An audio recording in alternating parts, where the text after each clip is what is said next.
Hi, and welcome to Post-Burnout.com interviews. Post-Burnout.com is a culture website dedicated to venerating burnt-out artists the world over. My name is Aaron Kavanagh, and I'm the website's founder and editor-in-chief. This is our website's podcast where we interview people from various artistic disciplines. These episodes are sometimes full-length interviews from our site's articles and other times exclusives. If you're a returning listener, thanks for coming back, and if you're new here, thanks for checking us out. We hope you'll like it and stick around with us. In this edition of Post-Burnout.com interviews, we talk with Joe McVeigh, the guitarist for the Belfast post-punk band Enola Gay. Joe talks to us about forming the band, their latest EP, Casement, the music industry, politics and their music, being from the ceasefire generation, their upcoming show at Borderline Festival in Dublin, and more.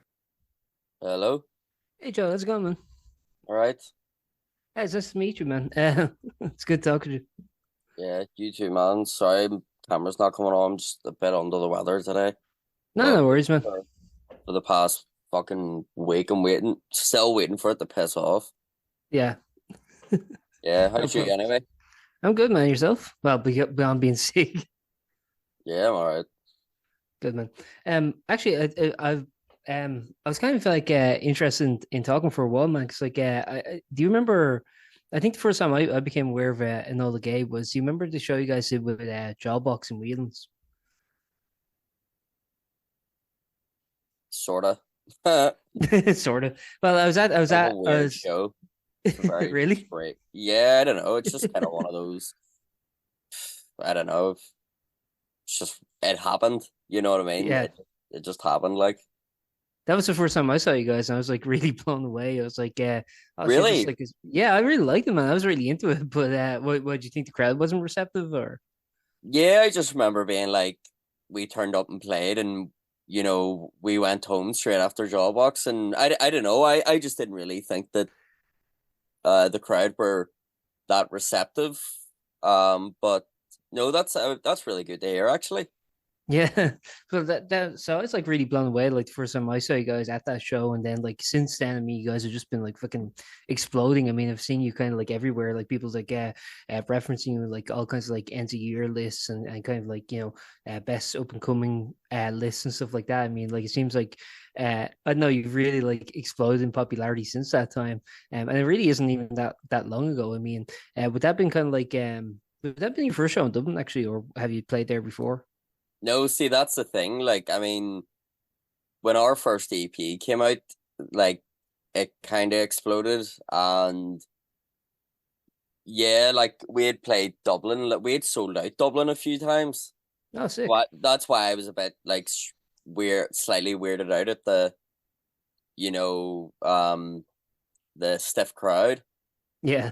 Um, Plus it was like after whenever I seen Jawbox play, I was like, all right, this is what we opened for. You know Yeah. what I mean? It kind of made sense. Um, Yeah. I don't mean that in a disrespectful way. I just No, mean I you understand. It's know, just like totally oh, different kind of vibe, isn't yeah, yeah, yeah, exactly. You know what I mean? it? No, but I thought it was like I don't know, I really enjoyed the set. Like and I think also like sometimes like with Dublin crowds, like haven't been to like loads of shows, like it's always interesting when you see like a band do like two nights in a row in Dublin, because I had that with Shellac did two shows in a row here one time, and I went to both, and like one time the crowd was just like really stagnant and just like completely static, and then the next night they were fucking mental, so it's just like a real gamble, I think. Yeah, yeah.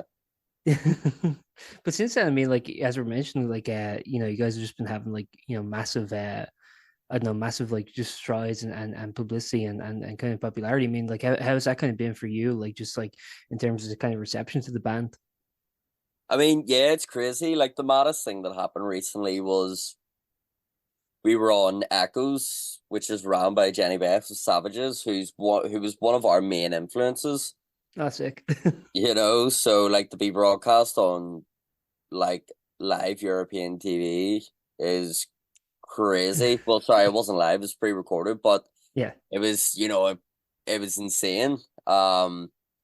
Yeah, don't know. We just keep doing what we're doing, and it's just does seem to be growing, and we are getting like good like reviews, and like even on that rateyourmusic.com, I seen like our both our EPs, like our first EPs, and like the top 80 releases of that year, Yeah. which was crazy. And then I checked what the other one was, and it's in the top 300. Okay. Yeah, it's crazy. That is actually mental, man. Like it's like I think we were living in like kind of an interesting time for kind of like noisy and abrasive music, where it is kind of like it's in a weird position where it's kind of like mainstream, but it's not exactly. I don't know how to explain it, but it's kind of like you can like basically tour around a lot. You can play like really decent sized venues, kind of like doing the kind of sort of more noisy experimental music, but simultaneously not. I don't know, not necessarily on like mainstream I radio. I don't know how to explain Yeah, it. I know what you mean. Like, what does that say about the industry? Like, Yeah. you know what I mean? They're so like just not fucking tapped in, and they're still pumping all the money into the biggest load of shit ever. You know, Exactly. Yeah, you know what I mean? It's like I do. you know what I mean? It's like fuck me. It's just it's yeah, I don't know. They just love fucking either pumping money into something that's like they love pumping money into things that they either know are going to work very easily, or they'll Yeah, wait until somebody makes something cool and turn it into something uncool, but it's slightly more accessible. yeah. And yeah, I don't know, just fucking what does that show you about the disconnect between actual music fans and the people above it, you know? Totally. And actually, what's interesting is I think like what you're talking about, like that's kind of like the music industry, kind of in a nutshell, in a lot of ways. Like it feels like people make interesting kind of art, for art's sake, and like little scenes kind of come around. You can look at like the history of like punk or the history of like rap music, and it's like these were like legitimate kind of grassroots things. And even the hippie movement, and then like they kind of got commodified later on. I think that's like just how the industry kind of works. It's like, oh, now it's safe to invest in that, so we will. Yeah, even though it's like it was proven to be safe in like 2019 with the explosion of the revival. Yeah, But you know, it's a double-edged sword as well because it got so fucking saturated for a while. You yeah. know, there was a lot of stuff sounding like the same, you know, even using the same lyrics and all. It's so I kind of I do also get it on the other hand. Actually, do you guys think you benefited from that kind of explosion too, or in a way do you find that actually kind of made it a little harder to get like distinguish yourself in terms of like some of the contemporaries? That's a good question. Again, it goes both ways. Cause see, whenever that explosion happened, because Mhm. I'll never forget this. I remember, uh, me and Finn starting Enola Gay, and I went to the Belfast Tech for like how to do music production, and Mhm. I only went really well, I actually went with the hopes of going to uni, but I ended up ditching the whole uni idea because I basically was asked, why do you want to go to uni for? And I was told by my tutor that it was pointless unless I, was going to teach. And he was like, so what are you gonna do? Like, what's your music that you're doing? I said, me and my mate are starting a post-punk band, but I think that thing's starting to like this was just before Idol's Brutalism, or sorry, Idol's Joy came out and Fontaines came out and all, Mhm. like just before it, but you could see that there was a shift was starting to happen. Yeah. And I said, but fuck's sake, everybody's starting to do it now. And he turned around and he said, well, I wish the music I was making was becoming like culturally relevant again. I was like, oh shit, he's actually right, Yeah. and then I guess, and then we did benefit from it, you Yeah. know, but then And it's, it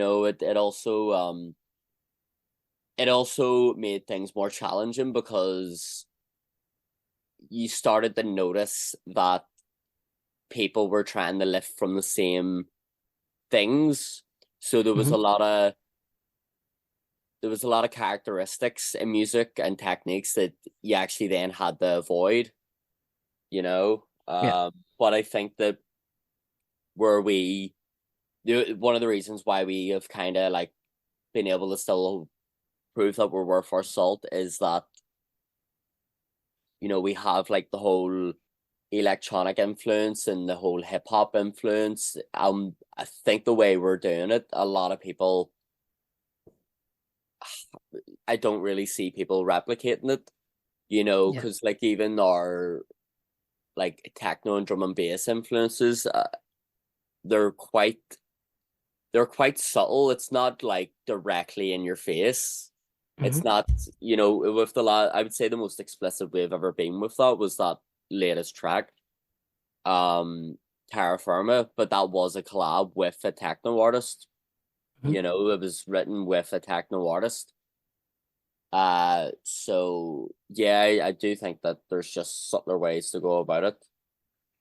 Yeah, and actually, I like you were kind of mentioned there, like you said like, oh, I love the music I was interested in was kind of like what was popular at the time. Like, I guess that is the other benefit too, is that like um, I mean, I get the feeling like you just be playing whatever you want to play, regardless of what the kind of thing like was in vogue at any given time. But at the same time, there is that kind of benefit where it's like we don't have to compromise and do stuff that we're not actually into just in terms of just getting like recognition or even getting like gigs and stuff like that. Yeah, I mean that, you know, because like literally that's why we did it at the start. 'Cause we did it because all we were listening to was like, well, all we were listening to was rave music and hip hop, you know, and then we were like, oh, like guitars are starting to like, you know, go in these new cool directions. Yeah. You know, I could say now, but they were probably going for a bit longer. Like, you know, things like Gillivan, like I didn't know who Gillivan were until they had went on hiatus, Yeah. you know? Um, so yeah, at the start we were just, you know, just throwing a bunch of shit at the wall, and it's great to have like you kind of have like a naivety to the start, like a child like wonder. Yeah. Um, yeah, it was just fucking great, like. And actually, as you guys kind of like are still like I guess like listening to music, discovering new music. I mean, I think it's like very difficult like when like to listen to music as like a musician, not be some way influenced. Whether it's like little production things, whether it's like little I don't know, just like little vocal layering, anything like just like little subtle things. So like in a way, I mean, do you find that the music of Enola Gay is still kind of like fluid in that sense that it is kind of always kind of being adapted to like whatever you guys are listening to at any given time. No, that's exactly it. I mean, there's country references. There's actually like a Damien Dempsey influence from our first track, which, you know, Yeah. I don't think a lot of people would expect. Um, yeah, yeah, it's like we're literally lifting from everything, and I think everybody does that, whether they want to admit it or not. But Yeah. and you know, I think that's what you should do. You know, there's no point making, you know, I would say on the surface level we are like a punk band, but you know, if we were just lifting power chords from the Ramones, it'd be like, oh well, that's new, you know. Yeah. Yeah. One thing I also really like about your band is like you're not really afraid to get like political or potentially divisive, I guess, in what you're saying. But like when I listen to your music, and again, this could just be my perspective, but like I don't really find what you're saying to be particularly like I don't know, like offensive or divisive or anything like that. I don't know. Have you guys ever gotten like a shit for any of that? Yeah, it's like because I remember what was it? There was one of our songs about Brexit, Yeah. and what was it? There's a line about Prince Andrew in it, and I remember Finn turning around to me and being like, you know, it's mad that that's controversial. Yeah. You know what I mean? But it's like you're just fucking spitting facts. Yeah, yeah. Yeah, It's, so it's controversial to make fun of a pedophile. yeah, exactly. Like, you know, fuck me. Like, we've got more shit like that. Yeah, Um, and but it's just like so fuck because a lot of people have commented on the fact that it's so blunt yeah, and it's so direct. And, you know, like somebody, I remember this woman, she was like, you said this in Edinburgh. She was like, I love the fact that I know exactly what you're talking about and I don't have to try and figure it out, yeah, you know? Um, because like yeah, we don't really have like a metaphorical approach to lyrics, and I think that because like that's where the hip hop thing benefits from, because when you're trying to like get so many things off your chest, you only have a certain amount of syllables in a bar to get that sure. across, so you may as well you don't really have time to dress it up that much, really. Hmm. You know? Yeah, it's also kind of like, what's the point of like dancing around the issue of like, if you're trying to say something, I think it's like more sort of potent just to say it, you know what I mean? And just like be like, here's, you know, like just throw it on someone's lap and say, here's, here's something for you, you know? Yeah, I mean, there's clever ways to do it, but also be like, there's clever ways to go about being direct, Yeah, without it getting a bit airy fairy. sure. And actually, like I think it's like a really like, because we're talking about like kind of like in sort of the post punk scene, like how it can kind of get a little I don't know, like it can be difficult for people to distinguish themselves. One thing I think like Enola Gay does is really great is like the kind of like and you see it too with like kneecap and stuff like that, is which is like the stories from people kind of coming from sort of like sort of post Good Friday or Northern Ireland or Belfast, and it's like Ceasefire it babies.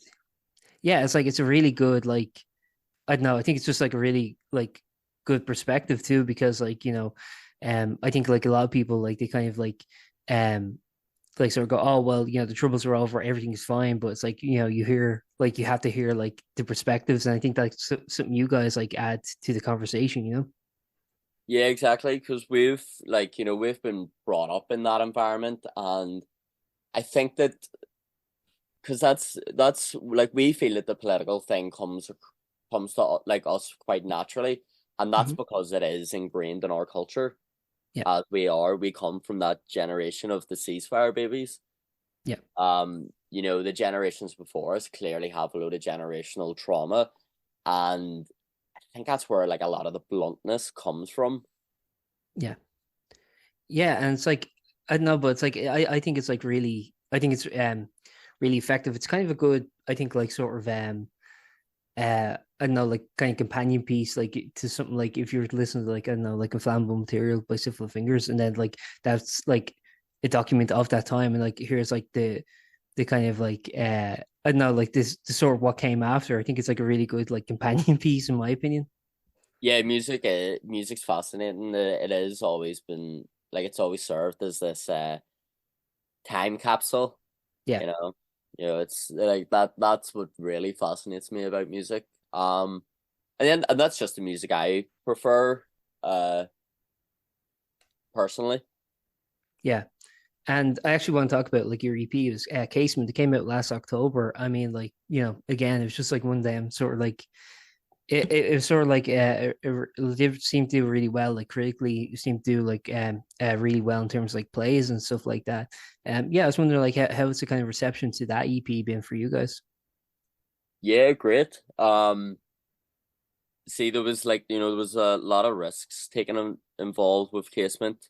Hmm. Um, because the first two songs, I feel that they were kind of what people would have expected from us. Those first two tracks that were produced by Johnny Hostile, but then the third track, Tara, which was written by Finn, he just wrote that one night with his acoustic guitar, and then Firma, that became the second half of the two-parter, Terra Firma, written in collaboration with Belfast producer Mount Palomar. Um,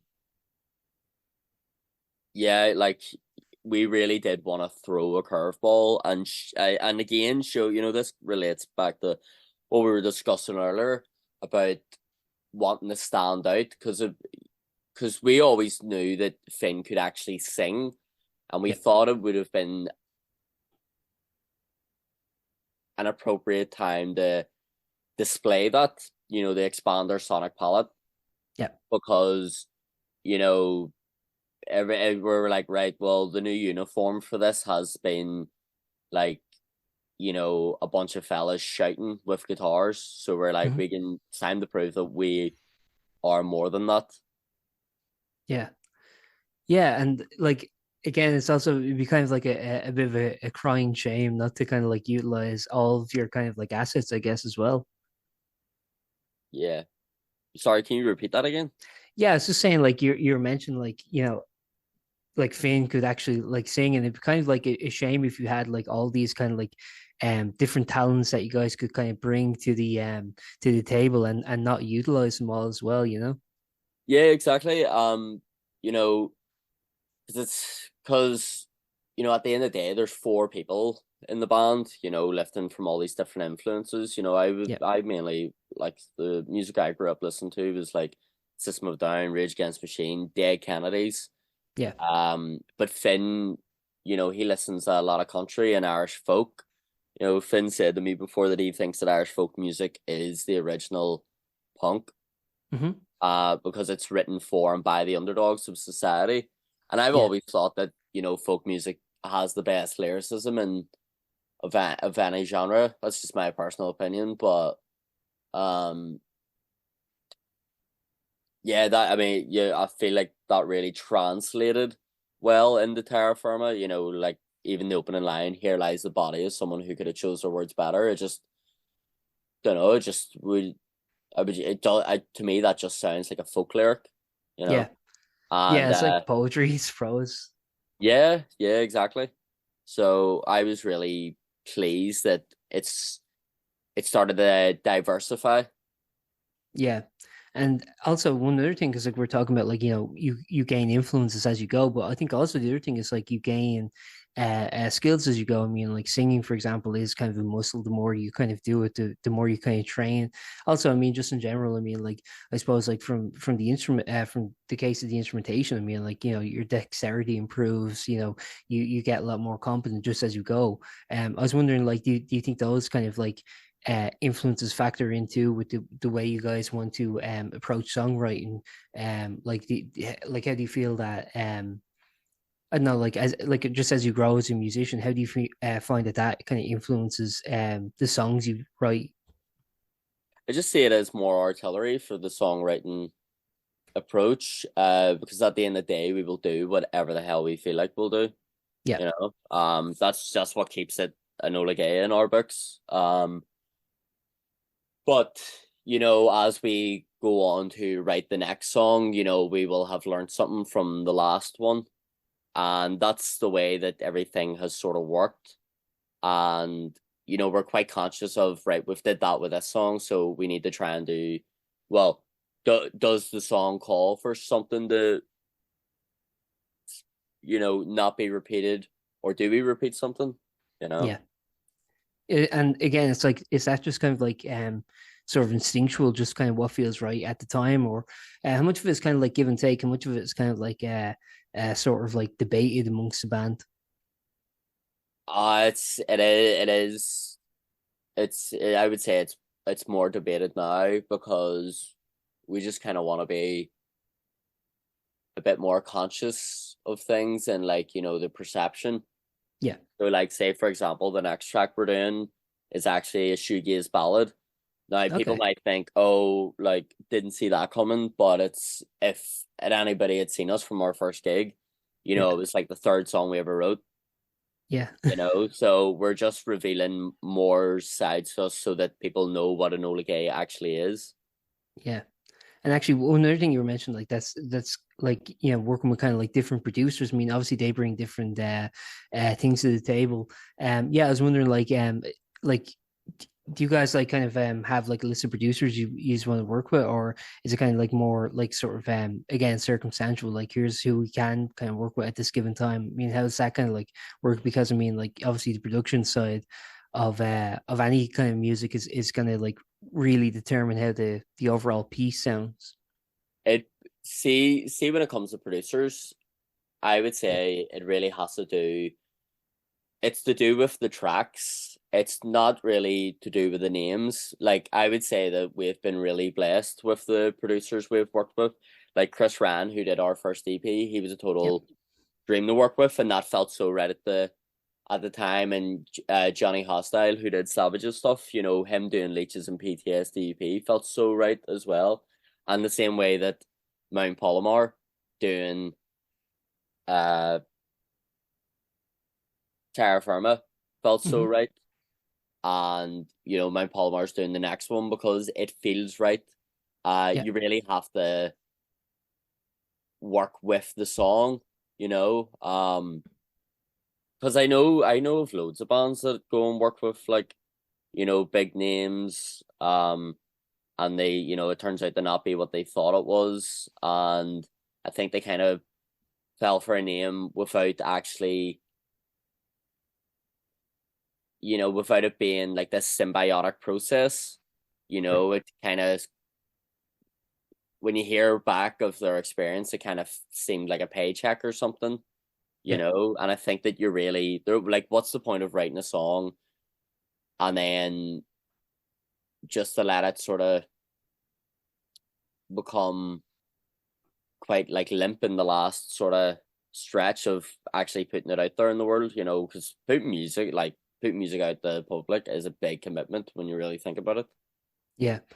And would like kind of like self-production be anything you guys would look at some point, or do you think you always want to work with kind of like different external producers, like, and just in general, I mean, like, it's like I think like it's kind of like odd, but like, I think like the producer you work with does kind of like it seems like an extra addition to the songwriting process in a way. That's just my perspective. Sometimes, sometimes it is. Sometimes the producer is happy to just you know hit record because they don't see anything. They what or once they get the mix, they don't see any problems with the arrangement. Yeah. You know, but I remember, what was it, Chris Rand, like, he suggested that in Sofa Surfing, when it does that big crescendo and the guitar drops out, Mhm. that was actually because my guitar lead broke at the time, and Okay. I was like, no, no, no, we need to re-record that. The crescendo needs to come back in, and Chris said to me, "But sure, you talk about electronic influences, and now you've got a bass drop," and I was like, "You son of a bitch, you've just used my own words against me," and I thought that's great production, you know. But Same. yeah, yeah, it's good. Yeah, I fucking that was one of those like act of gods, if you will. Yeah, totally. And actually, like, even when you're like, I guess playing live, I mean, like, you're never gonna like 100% replicate like what you're doing one for one. I mean, do you guys kind of like embrace a little I don't know, the little fumbles along the way when it comes to live, or I mean, like, and generally, I mean, like, how do you think your kind of perspective of those things, of kind of like of the kind of imperfections, how do you think that kind of like has influenced your outlook on how the music is made? We actually like have embraced that um from the start, really. Um, Except for that one time Chris Ryan caught us out. But no, like, at the end of the day, that's what makes music human. Yeah. There's some, like, that's why also we don't record to a click. Yeah. Because it can just get, like, I don't know, it can there's like a sterilization that can happen sometimes. You know, uh Right. I recording your songs to a metronome, I think, is just another technique that you can or cannot use.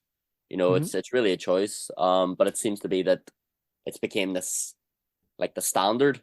almost. But I understand, because that's like time wise, but sometimes that works out absolutely great for people. Yeah. But we have always tried to embrace, like, the human imperfection in the Enola Gay. You know, um, Enola Gay.